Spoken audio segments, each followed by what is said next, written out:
Bonjour les amis, bienvenue sur CYP Stories. Abonnez-vous à cette chaîne pour découvrir des histoires incroyables. N'oubliez pas d'aimer et de partager, et laissez-nous un commentaire. Le soleil filtrait à travers les grandes fenêtres de la demeure adélique, projetant des reflets dorés sur le sol en marbre et illuminant l'élégance discrète d'une maison bâtie sur la vision, la persévérance et l'héritage.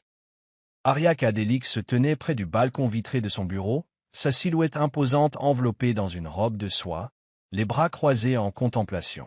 Elle était l'image même du succès, l'une des figures de proue du business mobile de Lego, une femme qui avait bâti sa fortune de toutes pièces et gagné le respect des hommes et des femmes des conseils d'administration de tout le continent. Pourtant, dans le calme de son foyer, loin des flashs des appareils photos et des réunions d'investisseurs, elle n'était qu'une femme, une épouse. Son mari, Deo Adélique, était son contraire à bien des égards, doux, pragmatique et plus enclin aux causes humanitaires qu'aux affaires à enjeux élevés. Ensemble, ils faisaient l'envie de beaucoup. Mais l'envie ne pouvait combler le vide douloureux qui s'était discrètement installé entre eux au fil des ans, un silence sans enfant qu'aucun d'eux n'osait trop souvent exprimer. Leur foyer avait tout, richesse, paix, influence, mais le rire d'un enfant n'y avait jamais résonné. Ariak avait tout essayé, dans la mesure du raisonnable. Traitements médicaux, consultations de phytothérapie auprès d'anciens respectés et longues retraites spirituelles en quête de guérison et d'espoir. Pourtant, rien n'avait changé. Chaque échec avait resserré sa tension, mais elle avait persévéré, enfouissant sa douleur sous des couches de contrats d'entreprise et de philanthropie mondiale. Au fil du temps, les questions qu'elle avait soigneusement évitées montaient comme une marée incontrôlable. Et si elle ne pouvait pas offrir à Deo ce qu'il désirait le plus? Non par désespoir, mais par amour profond et par volonté de préserver le lien qui l'unissait, Ariak avait commencé à envisager des options qui lui semblaient autrefois absurdes. Elle ne voulait pas d'une mère porteuse cachée dans l'ombre, ni d'une autre femme se faufilant dans le lit de son mari. Elle voulait de la dignité, pour elle-même, pour Deo, et pour celui ou celle qui porterait la responsabilité de lui donner un enfant. Son esprit se tourna alors vers la femme en qui elle avait la plus grande confiance dans sa maison, Mara. Mara avait été plus qu'une simple servante chez Adélique. Pendant 6 ans, elle avait servi avec loyauté, tact et grâce. Elle se comportait avec une dignité tranquille, inébranlable par son statut, et ne dépassait jamais les limites. Ariak l'avait vue prendre soin de la maison comme si c'était la sienne, s'acquitter de ses tâches avec intelligence et traiter chaque membre du personnel avec gentillesse. Ce n'était pas seulement les origines ou l'humilité de Mara qui avaient incité Ariak à lui faire confiance, mais sa force. La décision prise par Ariak ce matin-là n'était pas dictée par un coup de tête. Elle était calculée. Si Deo devait avoir un enfant, ce devait être avec quelqu'un qui respecterait le caractère sacré de la famille qu'ils avaient bâtie. Elle parlerait à Mara. Elle lui offrirait une opportunité qui changerait sa vie, épouserait Deo, légalement et respectueusement, et perpétuerait l'héritage d'Adélique. Une proposition audacieuse, certes, mais Ariak était une femme qui comprenait que les héritages exigeaient parfois des sacrifices pénibles. Celui-ci en était un. Mara ajusta l'ourlet de son chemisier d'uniforme tout en déposant un plateau de fruits sur la table de la terrasse surplombant les jardins d'Adélique. L'odeur de l'hibiscus et de la terre humide flottait dans l'air matinal, se mêlant à l'arôme du café frais. Elle avait travaillé dans de nombreux foyers avant les Adéliques, certains bienveillants, d'autres sévères, mais rien ne se comparait à la dignité que cette maison lui procurait. Pourtant, elle gardait les pieds sur terre. Chaque naira qu'elle gagnait était épargné. Chaque jour était un pas vers un rêve qu'elle n'avait pas encore pleinement défini. Originaire d'Ajibuod, cadette d'une famille de 5 enfants, elle avait pris soin de ses frères et sœurs à la mort de leurs parents, des années auparavant. Elle envoyait de l'argent chaque mois à la maison, finançait les études d'infirmière de sa jeune sœur et ne s'était jamais permise d'imaginer que sa vie pourrait changer au-delà des murs de la maison qu'elle entretenait impeccablement. Ce matin-là, lorsque Madame Ariak l'avait convoquée dans le salon privé pour une conversation personnelle, le cœur de Mara avait bondi, mais elle n'avait jamais anticipé la conversation qui allait suivre. « Mara, a seed's toy », dit Ariak avec une douceur qui la surprit. Le ton de la femme plus âgée était toujours calme, mais rarement aussi vulnérable. « J'aimerais te demander quelque chose, et j'ai besoin que tu sois ouvert d'esprit. » S'ensuivit une demande en mariage si surréaliste que Mara crut d'abord avoir mal entendu. « Je veux que tu épouses mon mari. Je veux que tu lui donnes un enfant. » La pièce tournoya en silence tandis que Mara haletait. Son éducation, son identité et son estime de soi étaient ébranlées. Était-ce un test? Une blague? Mais Ariak ne souriait pas. Sa voix tremblait légèrement tandis qu'elle expliquait. Ce serait légal, pas caché. Mara serait protégée, respectée et aurait droit à une vie sans service. Tu es la seule personne à qui je fais confiance pour ça, ajouta Ariak. Il ne s'agit pas de me remplacer. Il s'agit d'un héritage, et je veux le construire avec quelqu'un qui comprend l'honneur. Le reste de la journée se passa dans le brouillard pour Mara. Elle avait toujours cru au travail acharné et à l'humilité, ne s'attendant jamais à ce que le destin la jette ainsi au cœur de la vie de quelqu'un d'autre. Mais ce qui l'empêcha vraiment de dormir cette nuit-là, ce n'était pas le choc, mais la sincérité dans la voix de Madame Ariak. Il n'y avait aucune manipulation, aucune amertume, juste une supplication d'une femme à une autre. Mara était allongée dans sa chambre, les yeux rivés au plafond, le cœur battant à tout rompre. Pouvait-elle vraiment franchir un tel pas? Qu'en était-il de l'amour, du respect de soi, du regard de la société?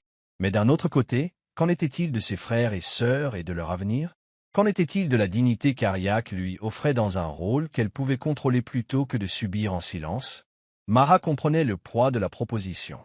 Elle comprenait aussi l'opportunité qu'elle représentait. Mais était-elle prête à franchir cette limite et à devenir plus qu'une simple servante dans un monde qui n'avait jamais attendu d'elle qu'elle serve?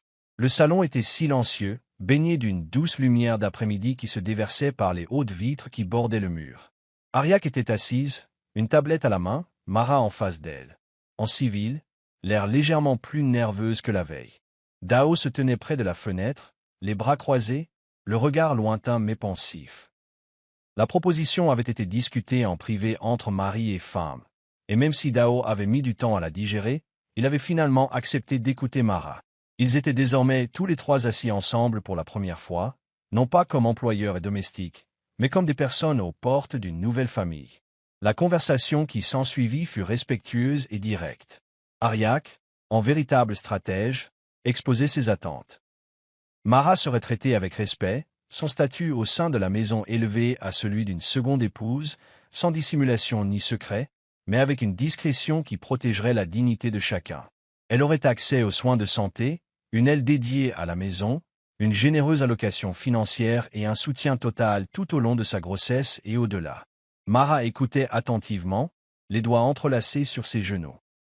Elle posa des questions claires et audacieuses sur son statut juridique, les droits de l'enfant, les attentes envers elle en matière d'éducation et le rôle qu'Ariak jouerait.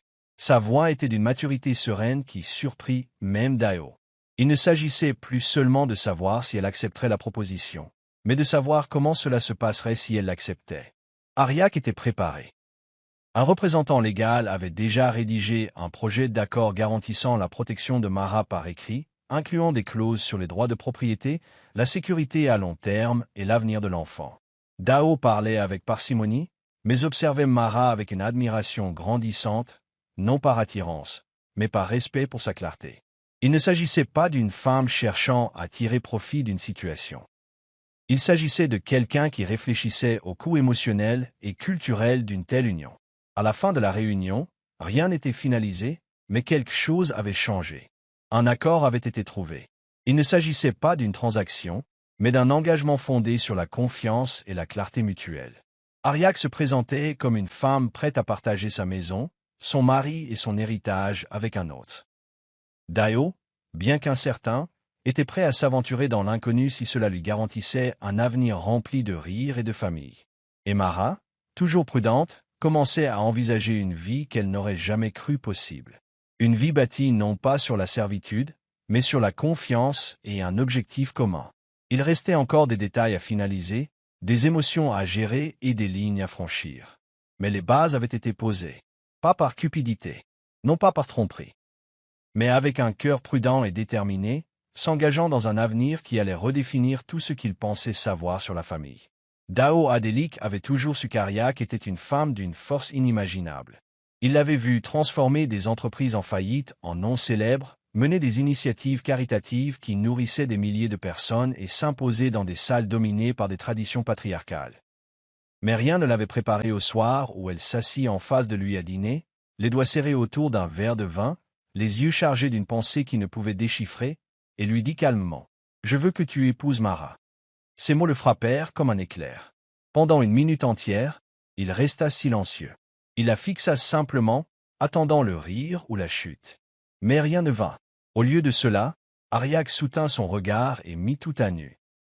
Son épuisement dû à des années de traitement de fertilité, son désir de lui donner l'enfant qu'elle ne pouvait pas lui donner, et sa conviction que Mara était la seule personne à qui elle pouvait confier ce rôle sacré. Dao reposa lentement sa fourchette, une boule se formant dans sa poitrine. Il aimait profondément sa femme, et l'idée d'en épouser une autre, même avec son consentement, lui semblait une trahison enveloppée de logique. Cette nuit-là, Slick devint un étranger. Dao était assis dans son bureau, entouré de livres et de souvenirs de la vie qu'il avait bâtie avec Ariak. Son esprit était submergé de questions et de doutes. Que diraient les gens? Cela le rendrait-il vraiment heureux? Pourrait-il partager sa vie et sa paternité avec quelqu'un qu'il n'avait jamais vu sous un jour romantique?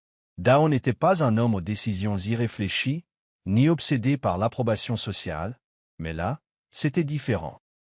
Cela nécessitait de repenser tout ce qu'il pensait savoir sur l'amour, le mariage et la masculinité. On ne lui demandait pas seulement de prendre une autre épouse, on lui demandait de redéfinir ce que signifiait la loyauté et le partenariat. Alors qu'il arpentait la pièce, le souvenir du sourire fatigué d'Ariak le hantait. Ce n'était pas un stratagème. C'était l'amour dans l'une de ses formes les plus altruistes et les plus douloureuses. Et sous la confusion, une petite partie de Dao se demandait si cet arrangement était vraiment ancré dans la bienveillance, si cela pouvait être la réponse dont ils avaient tous deux besoin. Le lendemain, il s'adressa à son plus vieil ami, Fullorin, père de 4 enfants pondérés et érudit culturel qui avait toujours été une voix de sagesse dans la vie de Dao. Fullorin l'écouta en silence, puis se pencha et demanda « Est-ce une question de fierté ou de peur de recevoir un tel cadeau de sa femme ?» Cette question persistait. Fullorin lui rappela la beauté des valeurs familiales africaines. Bien avant les systèmes coloniaux, les familles s'agrandissaient souvent en privilégiant l'héritage et l'harmonie aux normes occidentales rigides. « Tu ne la remplaces pas, » dit Fullorin. « Tu réponds à son cri du cœur. » Quand Dao rentra chez lui ce soir-là, quelque chose en lui avait commencé à changer. Il n'était pas encore tout à fait en paix avec lui-même, mais il n'était plus au bord du refus. Il progressait vers la compréhension. Le chemin était encore incertain, mais pour la première fois, il était prêt à le parcourir, pour Ariak, pour lui-même, peut-être, un jour, pour un enfant qu'il appellerait père. Le mariage n'était ni grandiose ni bruyant. Pas de panneaux publicitaires, pas de flotte de voitures de luxe, pas de hashtag médiatisé. C'était une cérémonie privée, célébrée dans la demeure ancestrale des Adéliques à Abi-Okuda, un lieu imprégné de traditions et de lignées sacrées. Les anciens avaient été consultés, les documents légaux signés et des prières offertes. Ce fut une journée emplie de solennité et de respect, non seulement pour la nouvelle union, mais aussi pour la femme qui l'avait orchestrée. Ariak se tenait aux côtés de Dao tandis que Mara était doucement conduite dans la cour, vêtue d'un élégant mais simple hiro et d'un bouba. Sa peau brillait sous le doux soleil de l'après-midi, et malgré le tremblement de ses mains, ses pas étaient assurés. Dao la regardait, incertain de ses sentiments. Mara était belle, sans aucun doute, mais là n'était pas la question. Ce qui le subjugua, ce fut la grâce avec laquelle elle se comportait, humble, sincère, digne. Un silence paisible s'abattit sur le petit groupe d'anciens, de témoins et de quelques collaborateurs de confiance. La cérémonie commença, accompagnée de tambours bas et de chants de bénédiction Hirobuba. Il n'y eut pas de vœux élaborés, juste des affirmations solennelles prononcées devant témoins et ancêtres. Mara reçut un collier de perles de corail symbolisant son acceptation dans la lignée adélique. Une noix de cola fut cassée et des libations furent versées pour sceller l'accord, tant sur le plan spirituel que culturel. Ariak observait depuis l'extrémité de l'assemblée, le visage indéchiffrable, mais les doigts crispés sur son châle. Intérieurement, ses émotions s'entrechoquaient, fierté, soulagement, peur et une étrange douleur à laquelle elle ne s'était pas préparée. Elle avait choisi cela. Elle avait tout orchestré. Pourtant, voir son mari prendre la main d'une autre femme, aussi nécessaire fût-elle, était plus difficile qu'elle ne l'imaginait. Pourtant, lorsque le prêtre se tourna pour offrir ses bénédictions de fécondité et de paix, Ariak s'avança et posa sa main sur celle de Mara et de Dao. « Que cette maison reste unie, murmura-t-elle. C'était un moment qu'aucun d'eux n'oublierait jamais. 3 mains jointes, 3 vies entrelacées, un destin réécrit au mépris des attentes du monde. Après la cérémonie, un modeste festin suivit. Le personnel, bien que conscient de l'organisation peu orthodoxe, a accueilli l'événement avec le plus grand respect. Des danseurs traditionnels ont brièvement fait une représentation. Des assiettes de riz jollof, de chèvres poivrées et de bananes plantains frites ont circulé. Mais personne ne s'attarda. À la tombée de la nuit, le silence s'installa dans la maison. Mara fut escortée jusqu'à ses nouveaux quartiers, non plus la chambre des mages à l'arrière, mais une suite fraîchement rénovée dans l'aile du manoir. Dao retourna dans sa chambre, pensif, tandis qu'Ariak s'attardait sur la véranda, regardant les étoiles s'éveiller. Dans ce silence, un nouveau chapitre s'ouvrait. Un chapitre ancré non dans l'amour ou l'approbation sociale, mais dans la confiance, le sacrifice et l'espoir partagé d'une famille qui entendrait un jour le bruit de petits pas dans les couloirs de leur maison. Les premières semaines qui ont suivi le mariage ont été comme marcher sur du carrelage neuf, lisse et légèrement inhabituel. La dynamique au sein du foyer adélique avait changé, mais elle n'était pas chaotique. Au contraire, un rythme calme et méthodique régnait, chacun s'adaptant à la réalité de 3 adultes évoluant en territoire émotionnel et social inconnu. Mara reprit une grande partie de ses tâches ménagères, mais avec moins d'attente et plus d'espace pour se reposer et se préparer aux responsabilités à venir. Ariak mit un point d'honneur à la traiter avec encore plus de respect devant le personnel, déterminé à donner le ton de la dignité à ce nouvel arrangement. Deo, quant à lui, gardait une distance respectueuse, ses gestes étaient gentils, ses paroles réfléchies, mais ses émotions soigneusement contenues. Il n'y eut pas de déclaration d'affection soudaine, ni de tentative d'intimité précipitée. Au lieu de cela, il y eut des petits déjeuners partagés dans le jardin, des conversations tranquilles autour du thé du soir, et des regards qui témoignaient de la vérité. Ils apprenaient encore à respirer ce nouvel air. Mara fut peut-être la plus gracieuse dans cette transition. Même si elle ressentait parfois le poids des regards curieux du personnel ou la culpabilité d'avoir quitté un poste qu'elle occupait depuis des années, elle s'épanouissait aussi de manières inattendues. Son logement était devenu un havre de paix et de réflexion. Ariak lui avait offert des livres sur la santé prénatale, lui avait réservé un nutritionniste privé et avait insisté pour qu'elle suive des séances avec une thérapeute spécialisée dans le bien-être maternel. Tout cela était bouleversant, mais cela donnait aussi à Mara le sentiment d'être considérée, valorisée, non seulement comme le réceptacle d'un enfant, mais comme une femme dont le bien-être comptait. Le soir, elle s'asseyait souvent près de sa fenêtre, écrivant des lettres à sa jeune sœur, pas encore prête à lui raconter toute l'histoire, mais impatiente de lui faire comprendre que quelque chose était en train de changer, quelque chose d'important, de positif, et peut-être même de beau. Le calme du manoir commençait à s'adoucir. Les rires reprirent, les petits rires légers pendant les repas, les plaisanteries spontanées lors des promenades en fin d'après-midi. Même Ariak, autrefois accaparée par les réunions professionnelles et les échéances, se rendit compte qu'elle ralentissait le rythme. Elle commença à travailler plus souvent à domicile, se laissant volontairement une place pour cette nouvelle étape de sa vie. Elle et Mara s'asseyaient parfois ensemble sur la véranda, sirotant du zobo et discutant de leurs rêves, de leurs peurs et de la façon dont l'amour pouvait être différent de ce qu'on leur avait raconté. Un soir, alors que Deo passait et les voyait rire, vraiment rire, quelque chose en lui se détendit. Il n'avait pas encore toutes les réponses, mais pour la première fois depuis la demande en mariage, il avait l'impression que, peut-être, leur foyer n'était pas divisé. Le couple évoluait, et cette évolution portait l'espoir de quelque chose de nouveau, de fragile et de réel. Vivre ensemble sous le même toit n'allait jamais être sans difficulté, aussi bien structuré que puisse paraître cet arrangement sur le papier. Deo, Ariak et Mara avaient chacun leur propre rythme, habitude et empreinte émo. Lionel, qui se heurtait souvent de manière subtile. Deo était habitué à un certain calme après ses prières matinales, mais Mara, désormais plus détendue dans son rôle, commença à fredonner doucement pendant ses routines. Ariak, toujours précis et organisé, trouvait parfois frustrante la gestion du temps moins structuré de Mara. De son côté, Mara se sentait parfois accablée par le poids de son double rôle d'épouse et d'ancienne employée, hésitant à s'affirmer ou à se taire.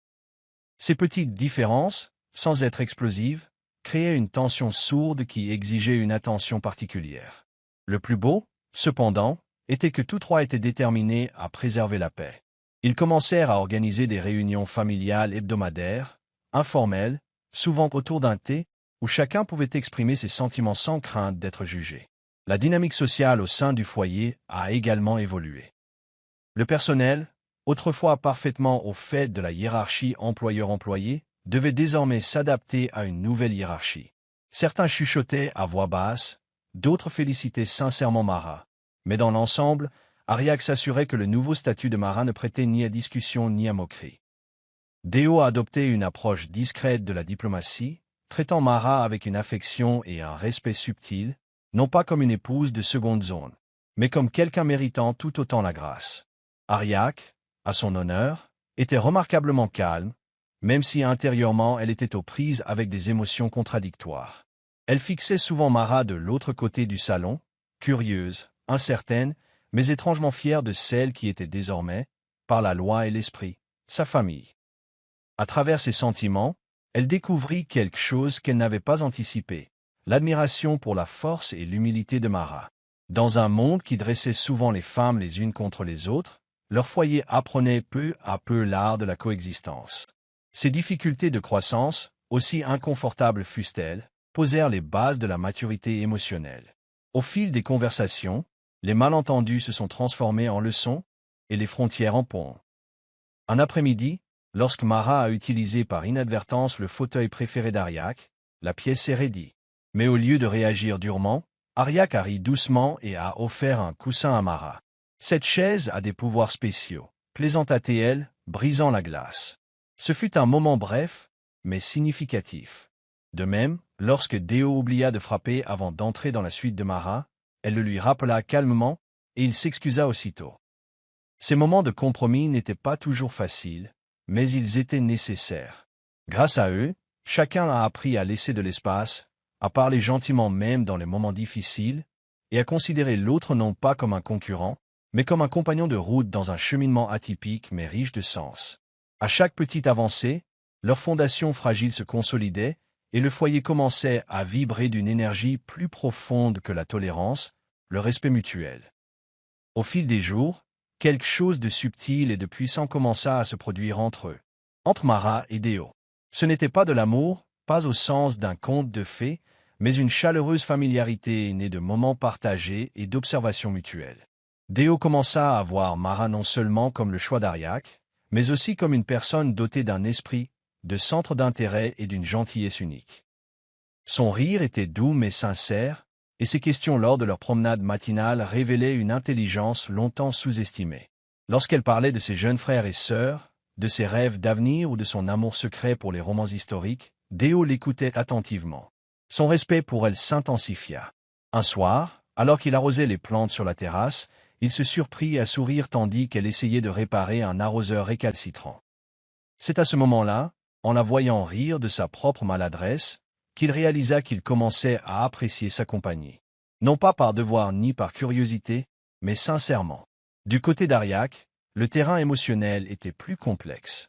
Bien qu'elle ait été l'architecte de cet arrangement, elle n'avait pas pleinement mesuré l'impact émotionnel que représenterait le fait de voir son mari se rapprocher d'une autre femme. Elle faisait confiance à Deo. Bien sûr, sa loyauté était inconditionnelle. Mais cette confiance n'effaçait pas la douleur de voir leur intimité partagée. Il y avait des jours où elle se retrouvait à se replier sur son travail, à prolonger les réunions ou à se rendre seule à la maison de plage juste pour se changer les idées. Pourtant, étrangement, ce n'était pas la jalousie qui la hantait, mais l'incertitude. Qui était-elle désormais dans cette nouvelle équation? Toujours la première épouse? Celle qui prenait les décisions? Ou simplement celle qui avait tout déclenché? Ces questions la trompaient jusqu'à ce qu'un après-midi tranquille, elle voit Mara ajuster délicatement le col de Deo avant qu'il ne sorte. Ariak s'attendait à de la douleur, mais au lieu de cela, elle ressentit autre chose, la paix. Peut-être, pensa-t-elle, ce n'était pas une perte, mais une évolution. La maisonnée commença à se former comme une unité, quoique imparfaitement. Ils partagèrent davantage de repas ensemble, et les conversations coulèrent avec moins de gêne. Ariak se surprenait parfois à demander l'avis de Mara sur des choses simples, la décoration de table, les repas du week-end ou même la politique locale. Mara, autrefois incertaine de l'espace qu'elle pouvait occuper, marchait désormais avec plus d'assurance. Elle ne se traînait plus entre les pièces et ne gardait plus les yeux rivés au sol. Elle souriait davantage, riait davantage, et Déo, à son tour, s'allège. Il s'était remis à fredonner le matin, une habitude qu'Ariak avait remarqué disparaître après l'échec de leur dernière FIV. C'était peut-être à cela que ressemblait la guérison, ni spectaculaire, ni immédiate, mais douce et régulière. En ces jours ordinaires, faits de corvées partagées, de prières silencieuses et d'échanges de regards complices, la famille Adélie commença à reconstruire ce qu'elle n'avait pas eu depuis des années, l'espoir. Il y avait quelque chose dans l'air ce dimanche après-midi, quelque chose de non dit mais d'indéniable. La famille Adélie s'était réunie sur la terrasse pour une petite fête, marquant l'anniversaire du lancement de la première entreprise d'Ariak. C'était devenu une tradition familiale, un moment que le personnel attendait avec impatience, agrémenté de suya grillés, de vin de palme, d'un doux fond musical afro-jazz et d'anecdotes sur les débuts d'Ariak. Cette année, Mara avait contribué à l'organisation. Elle avait coordonné la décoration, veillé à ce que les boissons soient bien fraîches et avait même surpris Ariak avec une photo encadrée de son premier bureau, un cadeau qu'elle avait demandé à l'un des chauffeurs de récupérer dans les archives d'un vieux journal. Ariak était visiblement touché. Ce n'était pas grandiose, mais c'était attentionné.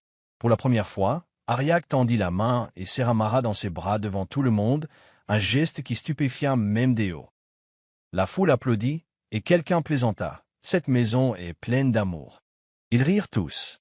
Mais dans ce rire, quelque chose de plus profond, de réel, surgit. Après la célébration, le trio s'assit sous le jacaranda du jardin. Déo s'adossa au banc, observant Ariak et Mara bavarder librement, leurs différences semblant désormais complémentaires. L'audace intellectuelle d'Ariak rencontrait la perspicacité sereine de Mara. Et entre eux, Déo trouva un équilibre dont il ignorait avoir besoin. Un instant, il ferma les yeux et imagina le rire d'un enfant quelque part dans la maison. Cela lui semblait plus proche, comme un rêve enfin à portée de main. Lorsqu'il ouvrit les yeux, Mara le regardait. Pas intensément, pas romantiquement, juste en le voyant. Et il sourit.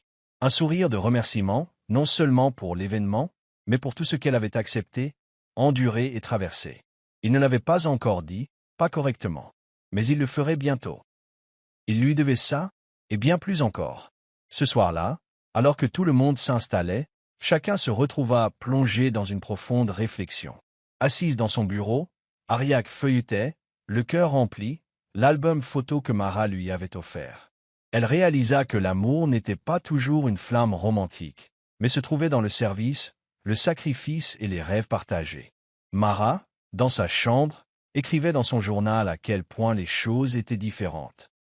Elle ne se contentait pas d'exister, elle devenait.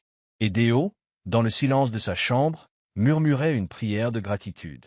Cet arrangement, autrefois empreint d'appréhension et d'incertitude, avait commencé à se transformer en quelque chose d'inattendu. Un lien forgé dans le courage, le respect mutuel et la volonté de redéfinir l'amour à leur manière. Le progrès s'accompagnait de pression. Alors que le trio s'installait dans sa nouvelle réalité, des forces extérieures, d'abord invisibles, commencèrent à mettre à l'épreuve l'unité qu'ils avaient construite. Tout a commencé par un appel du cousin de Déo, Bod, qui avait entendu des rumeurs au sujet d'une seconde épouse vivant au manoir des Adélig. Le ton était enjoué, mais Déo percevait le jugement sous-jacent. « J'espère que tu n'es pas devenu mou, mon pote, ne laisse pas les émotions perturber l'héritage. » Ce n'était pas le commentaire en lui-même qui le dérangeait, mais le rappel que la société accordait rarement de la grâce aux choix hors normes. Ariak était confronté à sa propre version de l'examen minutieux. Lors d'une récente réunion du conseil d'administration, un investisseur important avait lancé une plaisanterie désinvolte. « J'ai entendu dire que vous développez l'entreprise familiale de manière inattendue. » Ces mots la blessèrent plus qu'elle ne le laissait paraître. Malgré son assurance, Ariak avait toujours protégé son image publique. Maintenant, elle apprenait à protéger aussi ses choix privés. La tension s'est emparée de leur foyer. Les petits malentendus se sont amplifiés. Un soir, Mar a utilisé par inadvertance la salle de bain privée de Déo sans savoir qu'il avait des invités, ce qui a provoqué une brève correction d'Ariak. Ce n'était pas dur, mais Mar se sentit humilié et se retrancha dans le silence pour le reste de la soirée. Déo le remarqua, tenta de combler le vide, mais se retrouva coincé entre les deux. Pour la première fois depuis le début de leur arrangement, il avait l'impression que leur harmonie était érodée par des frustrations inexprimées. Finalement, Ariak convoqua une autre réunion familiale informelle.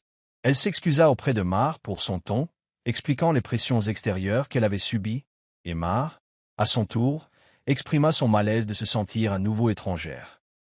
La salle était tendue, mais sincère. Aucune voix ne s'éleva et personne ne sortit en trombe. C'était gênant, mais nécessaire. À la fin de la semaine, ils décidèrent ensemble de faire appel à un conseiller familial neutre. Non pas parce que leur lien était brisé, mais parce qu'ils voulaient le préserver. La conseillère, une Yoruba chaleureuse d'une soixantaine d'années, écoutait chacun exprimer ses peurs, ses espoirs et ses moments de confusion. Elle n'apportait pas de solution miracle. Au lieu de cela, elle leur a rappelé pourquoi ils avaient choisi cette voie et ce qu'ils étaient en train de construire. Une famille qui défiait les attentes tout en honorant leurs intentions. À la fin de la séance, elle a souri et a dit « Même le fer aiguise le fer. Si vous êtes mal à l'aise, c'est que vous grandissez. » Et ainsi, une fissure avait été scellée. Pas parfaitement, mais suffisamment solide pour maintenir les murs de cette maison peu orthodoxe en place pendant la prochaine tempête. Arik était assise près de la baie vitrée de son bureau, regardant la pluie douce brouiller l'horizon de l'île Victoria. Son ordinateur portable était ouvert, plusieurs emails clignotaient à l'écran, mais son esprit était ailleurs. Pour la première fois depuis des années, elle avait réduit ses heures de travail et commencé à refuser les réunions non essentielles. Ce n'était pas un changement conscient au début, juste une transition progressive vers le calme qui commençait à s'installer chez eux. Mais maintenant, Arik le sentait clairement. Elle était en train de changer. Celle qui avait autrefois vécu selon le mantra de la croissance avant tout apprenait à apprécier le calme. En regardant par la fenêtre, elle repensa à Mara et Deo, aux rires entendus la veille au soir, alors qu'ils jouaient à un jeu de société dans le salon. Il n'y a pas si longtemps, se sont l'aurait rendue anxieuse. Maintenant, il lui procurait un sentiment étrange de sécurité. Elle ne voyait pas en eux une compétition, mais la continuité de ce qu'elle avait commencé. Une famille qui n'avait peut-être pas l'air conventionnel, mais qui pouvait durer. Arriver à ce point n'avait pas été facile. Certaines nuits, Arik doutait d'elle-même, se demandait si elle avait commis une erreur en invitant Mara dans leur monde, et la douleur de ne pas être mère elle-même la serrait violemment. Mais avec le temps, elle a compris que son rôle ne devait pas diminuer simplement parce que quelqu'un d'autre l'avait pris en charge différemment. En fait, voir Mara évoluer dans sa nouvelle vie l'a aidée à reconnaître des parts d'elle-même qu'elle avait enfouies. Elle a entamé une thérapie qu'elle avait repoussée pendant des années, et au cours de ces séances, elle s'est enfin donné le temps de faire le deuil de la vie qu'elle avait imaginée. Plus important encore, elle a fait la paix avec elle-même. La vulnérabilité, autrefois son ennemi, était désormais une source de force. Elle s'est mise à tenir un journal, à jardiner et même à peindre, un passe-temps d'enfance qu'elle avait depuis longtemps oublié. Au début, le pinceau dans sa main lui parut maladroit, mais à mesure que la couleur emplissait la toile, Arik comprit qu'elle n'avait pas besoin d'être parfaite pour être entière. Le plus grand changement ne résidait pas dans les grands gestes, mais dans les décisions du quotidien. Arik n'avait plus besoin de prouver son importance au foyer, elle en était le cœur, même en silence. Elle parlait à Deo avec plus de douceur, demandait son avis à Mara plus ouvertement et partageait des moments sans prétention. Un matin, elle les invita toutes les deux à une promenade sur la plage, un rituel qu'elle appréciait autrefois en solitaire. Tandis qu'elle marchait pieds nus le long du rivage, Mara ramassant des coquillages et Deo partageant des souvenirs de leurs années d'université, Arik sourit et sentit une puissante énergie naître en elle. Elle ne perdait pas l'amour, elle apprenait un nouveau langage pour lui. Et dans cette prise de conscience, elle trouva la paix. Son réveil ne fut ni brutal ni soudain. C'était doux, comme la marée, et cela la portait doucement vers le prochain chapitre de sa vie, non pas comme une solitaire accomplie, mais comme une femme embrassant la beauté tranquille d'une existence partagée. Mara s'était habituée au silence, à garder ses pensées cachées derrière des hochements de tête respectueux et des paroles prudentes. Mais la vie chez les Adlik avait commencé à recadrer cela. Elle se surprit alors à rire librement à la table du petit-déjeuner, suggérant de nouvelles recettes au cuisinier et appelant même le chauffeur par son surnom sans craindre d'enfreindre les règles. Sa suite était devenue son sanctuaire, chaleureuse, vibrante, remplie de livres, de plantes et d'œuvres d'art offertes par Arik. Elle reflétait son nouveau monde, plus riche, plus complet et plus personnel que tout ce qu'elle avait connu auparavant. Pour la première fois, Mara n'avait pas l'impression de simplement survivre. Elle devenait. Elle commença à suivre une formation de décoration d'intérieur à temps partiel, une opportunité qu'Arik lui avait offerte avec de discrets encouragements. Au début, Mara hésitait, se demandant si elle avait sa place dans un tel espace. Mais maintenant, elle emportait son carnet de croquis partout, montrant fièrement à Deyo et Arik ses idées pour transformer des recoins ternes en coins douillets. Un certain malaise subsistait encore, surtout lorsque Mara rendait visite à sa famille, à Ijiboud. Expliquer sa nouvelle vie n'était pas chose facile. Certains membres de sa famille étaient perplexes, d'autres carrément critiques. « Tu es marié au mari de ta maîtresse », murmurait-il en privé. Mais ses frères et sœurs, surtout sa petite sœur Baise, rayonnaient de fierté. « Tu as toujours dit que ta vie serait différente », lui dit Baise en lui serrant la main. Et c'était effectivement le cas. Mara a utilisé une partie de son argent de poche pour financer le rêve de Baise d'ouvrir une petite pharmacie, et elle a commencé à encadrer 2 jeunes filles de sa communauté qui souhaitaient poursuivre des études supérieures. Sa confiance en elle s'est développée non seulement grâce à son environnement, mais aussi grâce au choix qu'elle avait désormais la liberté de faire. Pendant des années, elle n'avait rêvé que par bribes. Désormais, elle construisait un avenir qu'elle pouvait véritablement imaginer, un avenir coloré, plein d'intentions et de sens. De retour à Lagos, la communauté du cercle d'Adélique commença à évoluer elle aussi. Amis et connaissances qui considéraient autrefois Mara comme une simple domestique la traitaient désormais avec une curiosité prudente, peu à peu, avec respect. Elle participait aux dîners, aux sorties culturelles et même aux soirées jeux de société avec les amis proches d'Ariak. Et si Mara ne recherchait jamais l'approbation, elle appréciait cette acceptation lente mais progressive. Elle parlait peu dans les grands rassemblements, mais lorsqu'elle le faisait, on l'écoutait. L'une des amies d'enfance d'Ariak, une femme redoutable nommée Tignola, s'est prise d'affection pour elle. « Tu es comme un tonnerre silencieux », lui a-t-elle dit lors d'un brunch. « Tu bouges doucement, mais tu laisses ta marque. » Mara sourit à ces mots. Car, oui, elle n'était plus seulement Mara, la gouvernante. Elle était une épouse, une amie, une apprenante, une femme à la croisée de l'humilité et de l'honneur, naviguant avec grâce dans son nouveau monde. La maison Adélique ne se définissait plus par des murs de marbre et des meubles coûteux, mais par les vies qui s'y entremêlaient. La demeure autrefois immaculée résonnait désormais des sons du confort, des rires du jardin, des pas dans l'escalier, du tintement des tasses de thé dans le salon. Ce qui était autrefois une maison était devenu un foyer. Déo, Ariak et Mara évoluaient dans leur espace commun avec un rythme qui naît du temps, de la compréhension et d'un choix délibéré. Leur matinée commençait par des prières silencieuses, suivies de petits déjeuners partagés où ils discutaient non seulement de logistique, mais aussi de la vie. Il n'était plus rare de voir Déo assis avec Mara autour d'esquisses de design, où Ariak sollicitait son avis sur son prochain projet de fondation. Ils ne s'adaptaient plus à leur rôle, ils les vivaient, chacun ancré dans l'authenticité et l'attention mutuelle. Leurs différences n'avaient pas disparu, mais ils avaient appris à les accepter. L'esprit structuré d'Ariak et la chaleur intuitive de Mara créaient un équilibre dans les prises de décision, notamment concernant l'avenir de l'enfant qu'ils espéraient. Ils avaient choisi de suivre ensemble une consultation prénatale, avant même la conceptie. Afin de garantir la préparation émotionnelle, spirituelle et mentale de toutes les parties concernées. La conseillère les a félicités pour leur engagement, soulignant combien il était rare de voir une telle transparence dans la dynamique familiale. Déo, autrefois hésitante sur la manière de gérer l'affection et l'équité, trouvait désormais une joie tranquille dans les petits gestes, préparant le thé préféré d'Ariak le soir, ajustant le coussin de Mara pendant qu'elle lisait. L'amour avait pris de multiples visages dans leur foyer. Dévouement, attention, respect et surtout, liberté de choix. Au-delà des murs de leur foyer, leur unité a commencé à inspirer les autres.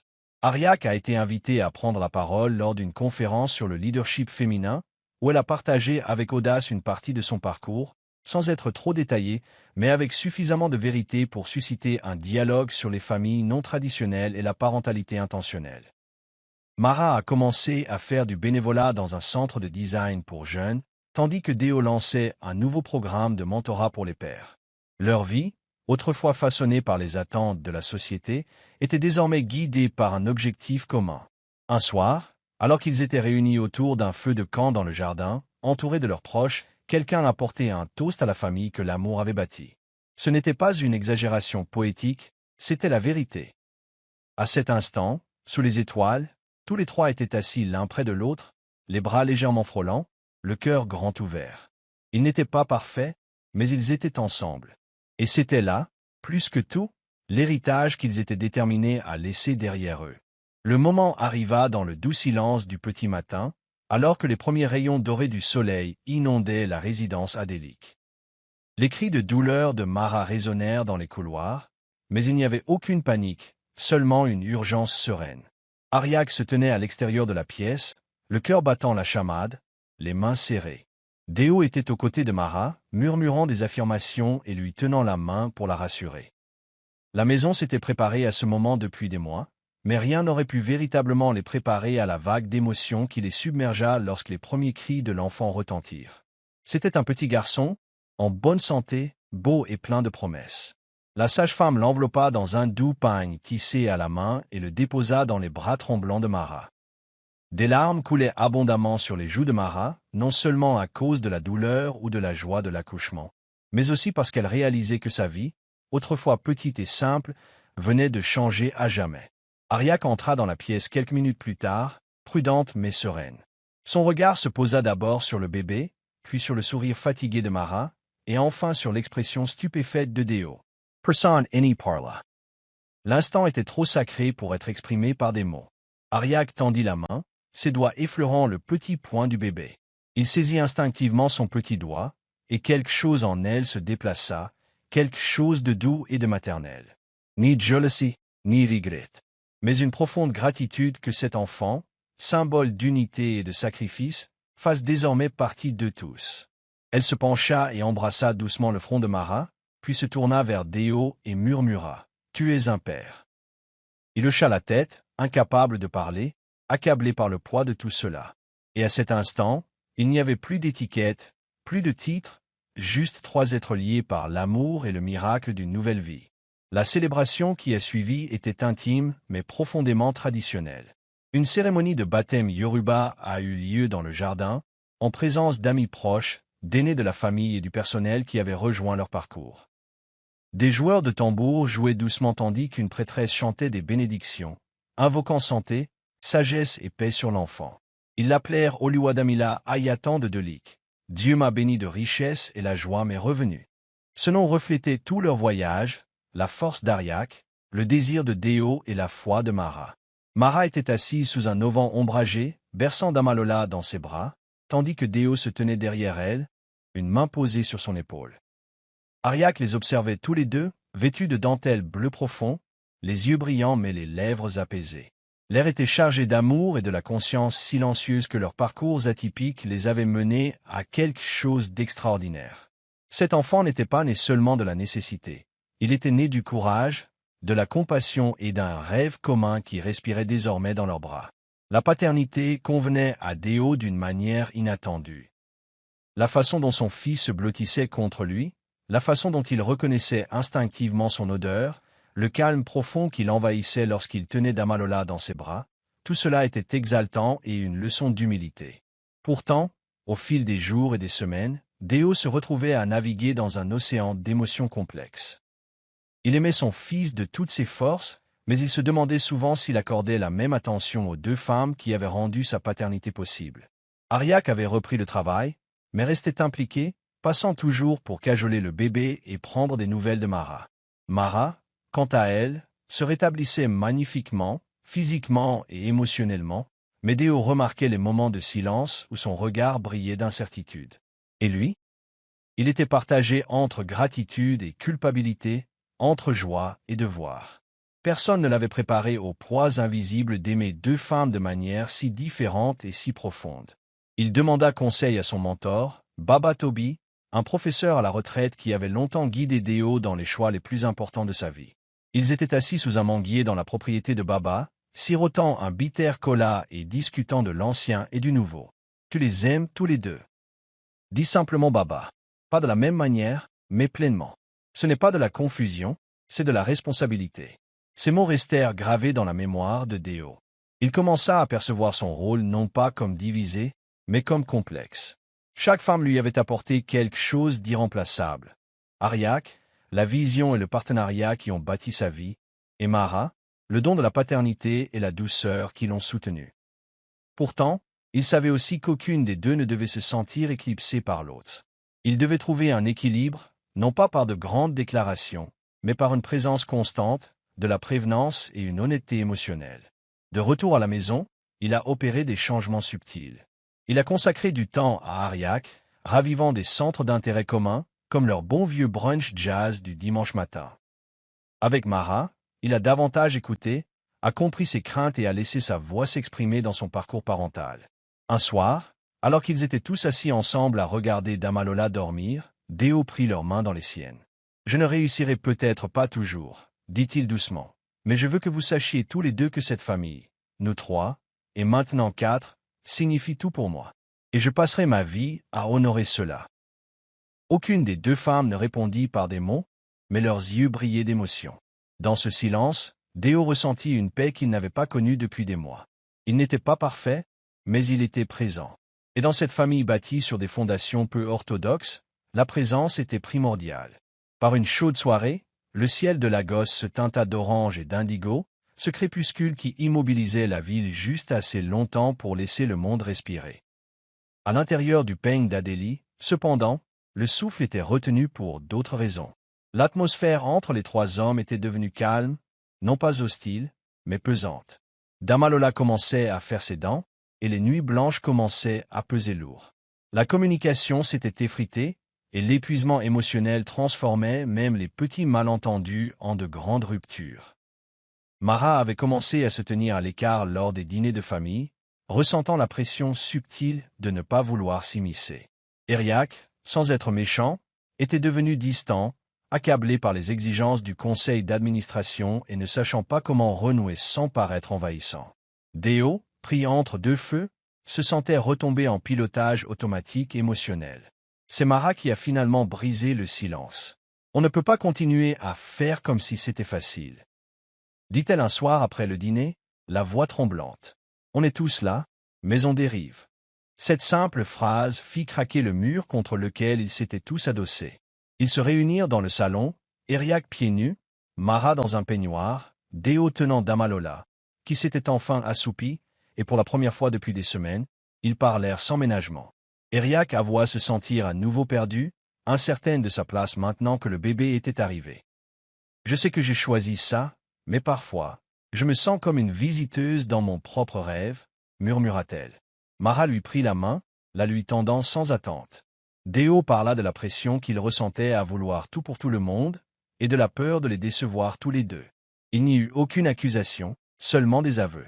Ils pleurèrent, rirent doucement, et laissèrent un long silence s'installer entre chaque confession, un silence qui guérissait plutôt que blessait. Dans les heures qui suivirent, quelque chose de rare et de beau se produisit, un réengagement. Pas seulement par des mots, mais par la compréhension profonde que l'amour, dans sa forme la plus authentique, doit être nourri par l'honnêteté. Ils ont convenu de revoir leurs conseillers tous les mois, d'organiser des retraites trimestrielles, même si ce n'était qu'à la maison, et de toujours laisser la parole à l'autre. Ce soir-là, Mara et Ariak se sont relayés pour tenir Damalola pendant que Déo préparait du zobo frais dans la cuisine en fredonnant. À son retour, les deux femmes étaient assises l'une près de l'autre, le bébé endormi entre elles. Elles levèrent les yeux vers lui et sourirent, non seulement des lèvres, mais des yeux, du cœur. Ce n'était pas un conte de fées. C'était réel, brut et laborieux. Mais c'était le leur. Et tandis que Déo était assis à leur côté, le bébé en sécurité entre trois cœurs qui s'étaient à nouveau choisis, ils savaient que leur amour, peut-être inconnu au monde, valait la peine d'être protégé, toujours. Le rythme de leur foyer s'était installé à un rythme stable et dynamique. Damalola, désormais un bambin joyeux et bavard, la petite Adélie bourdonnait de vie. Pourtant, chaque membre du trio avait compris qu'harmonie ne signifiait pas uniformité. Déo partageait désormais son temps avec une grande attention. Il passait ses soirées à aider Mara à mettre Damalola au lit, à lui murmurer des histoires et à le bercer doucement dans ses bras. Mais il prenait aussi le temps de s'asseoir sur la véranda avec Ariak, sirotant du vin tout en discutant de l'actualité ou en se remémorant les débuts de leur amour. La beauté de tout cela résidait dans leur capacité à créer des espaces individuels au sein de leur univers commun. Eriac recommença à fréquenter les salons du livre et les conférences sur le leadership féminin, non pas pour s'évader, mais pour renouer avec sa personnalité intellectuelle. Mara, à son tour, s'inscrivit à une formation en design d'intérieur, se constituant peu à peu un portfolio qui impressionna même ses professeurs. Chacun avait sa sphère, et chaque sphère était respectée. Avec le temps, ils ont compris que l'épanouissement personnel ne nuisait pas à l'unité familiale. Il n'était pas rare de voir Mara travailler à ses créations dans le jardin pendant que Déo jouait au football avec Damalola, ou d'entendre Eriac rire lors d'un appel professionnel tout en surveillant les préparatifs du déjeuner. Il y avait un équilibre, pas de perfection. Des différences subsistaient, la précision d'Eriac contrastait parfois avec la spontanéité de Mara, et Déo se retranchait parfois dans le silence sous la pression de la gestion de la situation. Mais ils disposaient désormais d'outils pour se comprendre, de conversations franches, de bilans émotionnels et de l'espace de sécurité qu'ils avaient tant lutté pour construire. Il était clair que leur force en tant qu'unité résidait dans leur respect mutuel de l'individualité. L'amour n'avait pas besoin d'être illusoire pour être partagé, il devait simplement être intentionnel. Le plus remarquable était la façon dont Damalola reflétait cet amour. Il courut librement vers les deux femmes, jamais confus, mais avec la certitude d'être profondément aimé. Pour lui, Maman Harry et Maman Mara n'étaient pas des rivales, mais deux étoiles directrices. Par un samedi après-midi ensoleillé, tandis que le trio le regardait chasser les papillons dans le jardin, Déo dit doucement « Nous ne rentrerons peut-être jamais dans le moule de la société, mais nous sommes entiers. » Mara lui prit la main. Eriac sourit et profita de l'instant présent. Ils avaient tous choisi cette vie avec hésitation au début, puis avec courage, et maintenant avec confiance. Des rêves séparés, un objectif commun. Et dans cet équilibre, ils avaient créé un lien bien plus fort que ce que la tradition avait promis. L'amour, tel qu'ils l'avaient compris, n'était pas une forme figée. Tout a évolué comme avant. Eriac, autrefois farouchement protectrice de ses émotions, s'est retrouvée à considérer la vulnérabilité comme une forme d'amour. Elle ne mesurait plus sa place au sein du foyer à l'aune de ses liens biologiques, mais à l'intensité de l'attention qu'elle prodiguait et recevait. Son amour pour Déo avait mûri, moins empreint de possessivité et davantage de gratitude. Avec Mara, il s'était transformé en une véritable sororité d'expériences partagées. Les deux femmes pouvaient s'asseoir en silence et se sentir écoutées. Ils avaient redéfini ce que signifiait faire confiance, pardonner, construire. Pour eux, l'amour s'était étendu au-delà des idéaux romantiques pour devenir quelque chose de commun, de stable.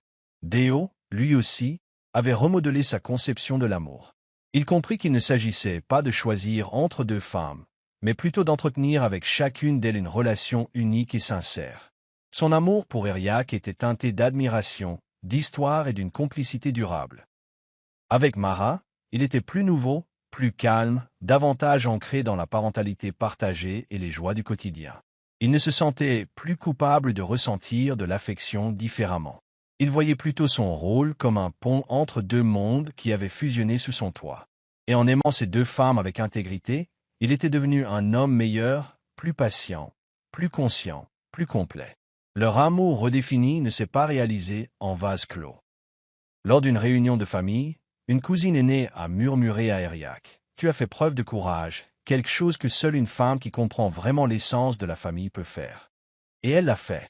Leur histoire défiait les normes, mais elle honorait les valeurs, l'unité, la compassion et le sacrifice. Au fil du temps, amis et connaissances, autrefois juges, observaient désormais la situation avec une admiration silencieuse. Même les étrangers qui entendaient des rumeurs concernant leur union s'émerveillaient de la paix qui régnait dans leur foyer.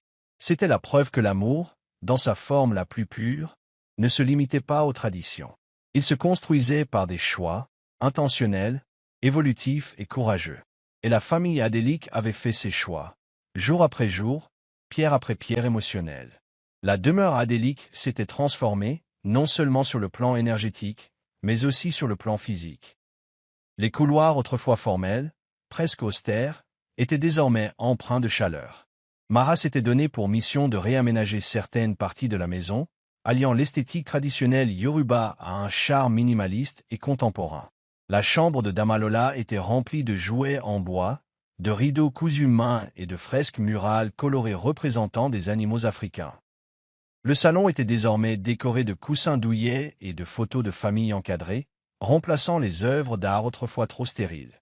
Même le bureau, autrefois privé, d'Ariak était devenu un lieu de rencontre familiale, un lieu où l'on discutait, où l'on partageait des livres et où les rires résonnaient autour d'un café. La maison, comme ses occupants, s'était adaptée. Les rituels familiaux étaient devenus le ciment qui les unissait. Les brunchs du dimanche étaient sacrés. Pas de téléphone, juste des histoires, de la musique et des repas partagés. Dama Lola apprit à prier en les observant, croisant ses petits doigts avec une profonde dévotion. À l'occasion des anniversaires, chacun écrivait une lettre au célébrant, qu'il lisait à voix haute à la lueur des bougies. Ariak instaura des journées traditionnelles où l'on portait des costumes traditionnels et cuisinait des recettes ancestrales. Il ne s'agissait pas de gestes performatifs, mais de moyens de redonner du sens à leur vie moderne. Ils avaient même planté ensemble un petit jardin, chacun s'occupant de différentes parties, symbole de la façon dont ils avaient cultivé leur maison, différemment, mais avec le même soin. Au fil des mois, les invités qui entraient chez Adélique ressentaient instantanément la paix. Ni la perfection, ni la richesse, mais une paix authentique. Il y avait des jouets par terre, des rires de bébés dans le couloir, un doux bourdonnement de jazz dans la cuisine, et le murmure subtil de l'unité. Dans un monde où de nombreux foyers s'écroulaient sous la pression, il y avait une place forte, non pas parce qu'elle était parfaite, mais parce qu'elle avait été bâtie sur la vérité. Chaque choix qu'ils ont fait, de cette première demande en mariage au rituel de leur quotidien, était empreint d'intention. Et alors qu'ils se réunissaient un soir dans le jardin, Dama Lola trottinant entre eux, ils savaient qu'ils avaient fait plus que réinventer une maison. Ils avaient réinventé ce que pouvait être la famille. Le dernier chapitre de leur voyage ne fut pas marqué par de grandes révélations, mais par de tranquilles certitudes. C'était la façon dont Ariak nouait délicatement les lacets de Dama Lola avant son premier jour de maternelle. C'était la façon dont Déo embrassait le front des deux femmes avant de partir travailler. De la même manière que Mara s'agenouillait auprès d'Ariak à la fin d'une longue journée pour lui demander « Tu vas bien ?» L'amour palpitait au quotidien, constant et inébranlable. Le trio était devenu bien plus qu'une famille par arrangement. Ils formaient une constellation, 3 étoiles brillantes gravitant autour d'une vérité qu'ils s'étaient choisie l'un l'autre, pleinement et librement. Pour le 3e anniversaire de Dama Lola, le jardin s'est égayé de joie. Famille élargie, amis et même parents éloignés, sceptiques, sont venus, attirés par la curiosité, mais sont restés, émus par la beauté de ce qu'ils ont vu. Le trio s'est tenu ensemble tandis que Dama Lola coupait son gâteau, les petits doigts collants de glaçage, les yeux pétillants de joie. Et l'espace d'un instant, tout le reste s'est évanoui. Les jugements, les questions, le passé. Seul restait le présent, 3 cœurs battant à l'unisson pour un petit garçon qui portait l'héritage d'un amour sans bornes. Alors que la nuit tombait et que les invités partaient, la famille s'assit sous les étoiles. Ariak tenait la main de Mara, Déo avait Dama Lola blottie sur ses genoux. « Nous l'avons fait » murmura Ariak, et personne ne remit en question ce qu'elle voulait dire. Ils avaient défié les attentes, adopté le changement et construit quelque chose d'extraordinaire. Un foyer, un héritage, une histoire qui leur survivrait. Et tandis que les étoiles scintillaient au-dessus de leur rire discret, la famille Adélique est devenue plus qu'un simple foyer, un phare, prouvant que l'amour, ancré dans le respect, le sacrifice et des rêves partagés, est sans limite. Merci de votre attention. Dites-nous ce que vous avez aimé dans cette histoire. N'oubliez pas d'aimer et de vous abonner. Activez également les notifications de publication pour recevoir les nouvelles histoires.